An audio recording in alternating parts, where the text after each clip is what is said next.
इंसान को उसका घमंड कई बार ले डूबता है। घमंड चाहे उसे पैसे का हो, चाहे खूबसूरती का हो, चाहे जिस तरह का भी घमंड वो करने लगे, वो घमंड एक ना एक दिन उसके सामने आड़ा आ जाता है और उसे दुखों के बीच में डाल देता है। दोस्तों, आज की कहानी जो मैं आपको बताने जा रहा हूँ, एक बहुत ही गरीबार में रहने वाली लड़की जो देखने में बेहद ही खूबसूरत होती है।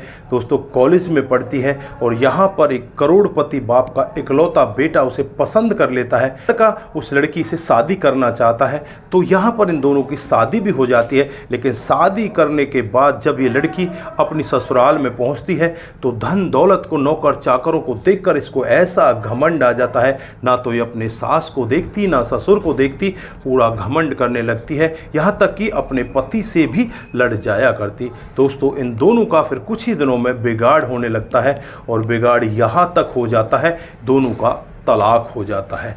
दोस्तों, तलाक होने के 3 साल बाद जब ये लड़का हरिद्वार में गंगा स्नान करने के लिए जाता है तो वहाँ पर अपनी पत्नी की हालत को देखकर एक बार के लिए स्तंभ हो जाता है, एक बार के लिए खड़ा हो जाता है कि यार, इसके साथ में ऐसा कैसे हुआ। दोस्तों, वो पत्नी वहाँ पर टपरी पर चाय बेच रही थी। पति को देखकर वो दहाड़े मारकर रोने लगती है, उसके पैरों में गिर जाती है और कहने लगती है कि मुझे माफ़ कर दो, मुझसे बहुत बड़ी गलती हुई है। दोस्तों, उसके बाद इस कहानी में क्या होता है, तो आप अगर इस कहानी को पूरी डिटेल से जानना चाहते हैं तो वीडियो को जरा सा भी स्किप ना करें, लास्ट तक वीडियो को जरूर देखिएगा। आगे बढ़ने से पहले हमारी वही रिक्वेस्ट कि जो हमारे चैनल के साथ नए हैं, कृपया करके चैनल को फॉलो कर लें, बेल आइकन को जरूर प्रेस करें। नमस्कार, जय हिंद। आप देख रहे हैं APH न्यूज राहुल रावत के साथ। दोस्तों, आज की जो हकीकत की घटना आप लोगों को बताने जा रहा हूं, उत्तर प्रदेश के कन्नौज की हकीकत की घटना है। यहाँ पर राहुल नाम का एक लड़का जो अपने माता पिता का इकलौता बेटा होता है,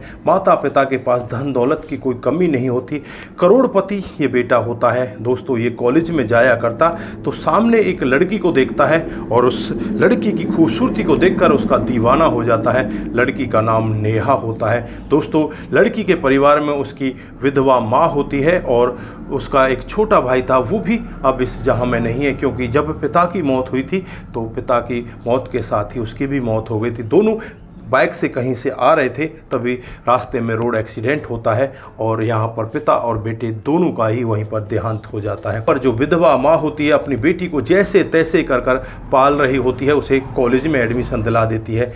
दोस्तों, जब यहाँ पर राहुल इस नेहा को देखता है तो इसकी खूबसूरती का दीवाना हो जाता है। राहुल नेहा से कहने लगता है कि क्या तुम मेरे साथ में दोस्ती करोगी।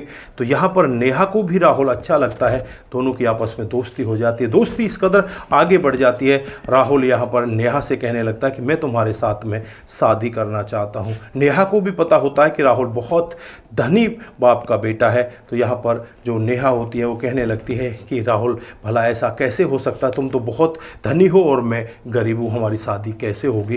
दोस्तों, यहाँ पर राहुल कहता है कोई बात नहीं, हमारी शादी हो जाएगी। राहुल अपने घर वालों से बातचीत करता है, घर वालों से कहता है कि मम्मी पापा, मुझे एक लड़की पसंद आ गई है, मेरे कॉलेज में ही मेरे साथ पढ़ती है, मैं उसके साथ में शादी करना चाहता हूँ।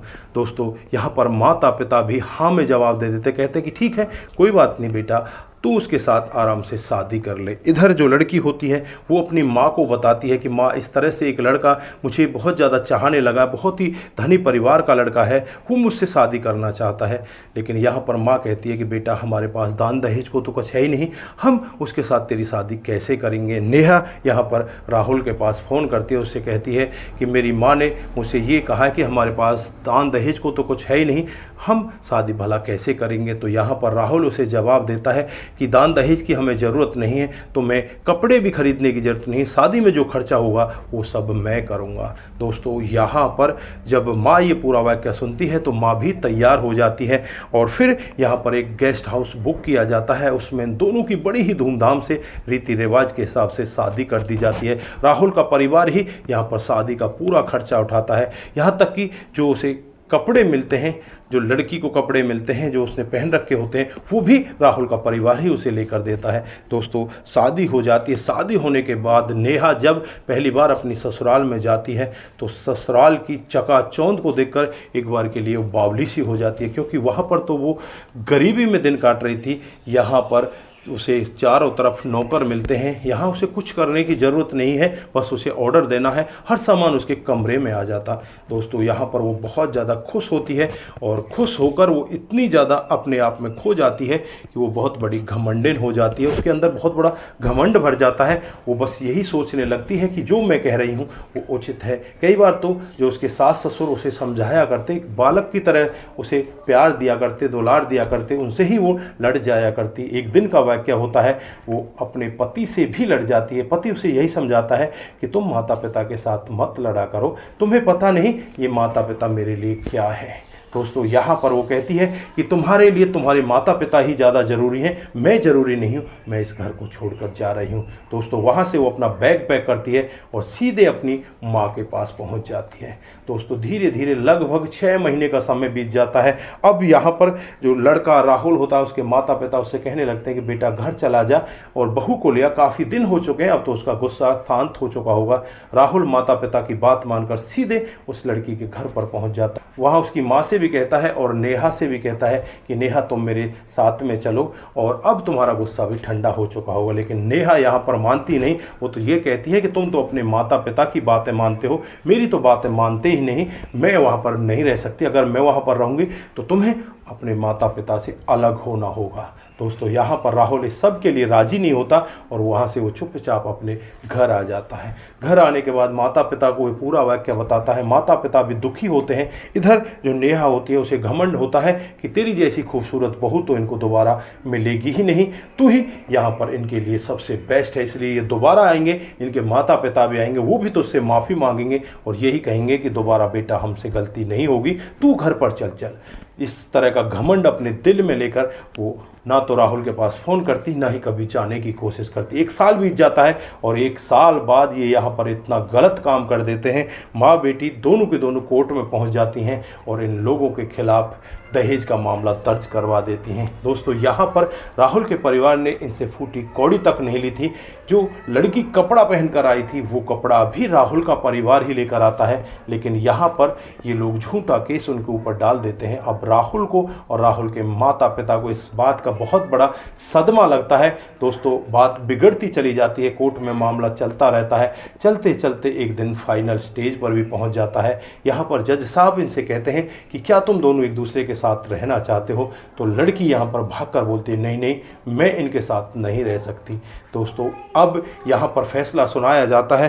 राहुल के परिवार को कुछ पैसे इनको देने होते हैं, वो पैसे राहुल का परिवार दे देता है क्योंकि धन दौलत की तो उनके पास कमी नहीं थी। लेकिन यहाँ पर राहुल का परिवार एकदम से टूट सा ही जाता है। उनकी चारों तरफ बेइज्जती हो जाती है कि इस तरह से राहुल ने लव मैरिज की और उसके बाद लड़की यहाँ पर इस तरह का दहेज का केस बनाकर इनसे पैसे ऐंठ ले जाती है। राहुल अपने घर पर रहने लगता है। धीरे धीरे करके समय बीतने लगता है। इधर जो लड़की होती है नेहा, वो अपनी माँ के घर रहने लगती है। पैसे मिलते हैं तो पैसों की चकाचौंध होती है। लगभग 6 महीने का समय बीत जाता है और 6 महीने में ही एक दिन माँ की भी मौत हो जाती है। अब माँ की मौत के बाद तो यहाँ पर नेहा अकेली पड़ जाती है और अब तो वो ना तो कुछ करती ना धरती। जो पैसा उसके पास होता है उस पैसे से ही अपना गुजारा करने लगती है। दोस्तों अगर इंसान कमाए ना तो जमा पूंजी कब तक चलेगी, वो तो खर्च होनी है। धीरे धीरे करके वो सारा पैसा उसका खर्च हो जाता है। अब यहाँ पर नेहा टूट सी ही जाती है, करे तो क्या करे। वो इधर उधर अपनी सहेलियों से बातचीत करती है। एक सहेली उससे कहती है कि एक धंधा बहुत अच्छा है, तेरी खूबसूरती से तुझे बहुत पैसे मिल सकते हैं, तू एक रात का 10 से 20 हज़ार रुपये कमा सकती है। लेकिन नेहा यहाँ पर उसकी बात नहीं मानती। वो कहती है कि तू तो बहुत गलत है, तूने ऐसा सोच भी कैसे लिया, मैं ऐसा नहीं कर सकती। दोस्तों उसके बाद नेहा वहाँ से अपना जो माँ का घर होता है उसे बेच कर, उसके कुछ पैसे होते हैं उन्हें लेकर सीधे हरिद्वार पहुँच जाती है और वहाँ पर एक चाय की टपरी खोल लेती है। उसी टपरी पर अपना गुजारा करने लगती है। धीरे धीरे समय बीतने लगता है और एक दिन का वाक्य होता है जब राहुल अपने 4 दोस्तों को लेकर गंगा मैया में स्नान करने के लिए जाता है। तभी वहाँ पर उनका मन चाय पीने का करता है और एक टपरी पर वो रुक जाते हैं। और जब वहाँ पर कहते हैं कि भाई हमें चाय चाहिए, तो अंदर से एक लेडीज़ निकल कर आती है और जब ये लेडीज़ राहुल को देखती है तो वहाँ पर फूट फूट कर रोने लगती है। और जब राहुल भी इसे देखता है तो बस उसकी आंखों में भी आंसू आ जाते हैं। दोस्तों यहाँ पर ये राहुल के पैरों को पकड़ लेती है और कहने लगती है कि मुझे माफ़ कर दो, मुझे अपने घर ले चलो। दोस्तों जो राहुल के दोस्त होते हैं वो कहने लगते हैं कि ये कौन है, किस तरह से तुम्हारे पैरों में पड़ रही है। तो राहुल यहाँ पर पूरा वाकया सही सही बता देता है कि ये तुम्हारी भाभी हुआ करती थी, ये मेरे से बहुत प्यार किया करती थी, मैं भी इससे बहुत प्यार किया करता था, हम दोनों कॉलेज में एक साथ पढ़ा करते थे, लेकिन इसने मेरे से तलाक ले लिया और उसके बाद अब ये यहाँ पर है, अब ये मेरे से इस तरह से माफ़ी मांग रही है। तो वो लोग भी कहने लगते हैं कि अगर तू इसे सच्चा प्यार करता था तो आज भी तू इससे प्यार करता होगा, क्योंकि तूने अभी तक कोई शादी भी नहीं की है, तू इसे अपना ले। दोस्तों यहाँ पर राहुल अपने दोस्तों की बात को भी मानता है और फिर वो अपने दिमाग में सोचने लगता है कि यार घर वाले क्या कहेंगे, घर वाले तो बहुत ज़्यादा दुखी होंगे। फिर भी वो सारा कुछ अपने दिमाग में से निकाल देता है। क्या होती है, उसे अपनी गाड़ी में बिठाता है और गाड़ी में बिठाकर सीधे अपने घर ले आता है। दोस्तों जब नेहा उस घर में पहुंचती है तो उसके पैर कांपने लगते हैं, अंदर वो जा ही नहीं पाती, उसे पता नहीं अंदर अंदर कुछ भय सता रहा होता। तभी वहाँ पर राहुल के माता पिता आ जाते हैं और जब नेहा को सामने देखते हैं तो वो बहुत तेज़ी के साथ चिल्लाने लगते हैं, बहुत ज़्यादा क्रोध करने लगते हैं। दोस्तों राहुल अपने माता पिता को समझाता है, उन्हें घर के अंदर लेकर जाता है। इधर जो नेहा होती है अपने सास ससुर के पैरों में गिर जाती है। राहुल यहाँ पर अपने माता पिता को समझाते हुए कहने लगता है कि इसका घमंड चूर हो चुका है, अब ये हरिद्वार में चाय बेचती है, इसकी माँ की भी मौत हो चुकी है, जो हमने इसको पैसा दिया था वो सब पैसा इसके पास से खर्च हो चुका है, इसके पास अब कुछ भी नहीं है। अब बस ये मेरे से यही कह रही है कि मुझे बेशक नौकर बनाकर रख लो, लेकिन अपने घर ले चलो।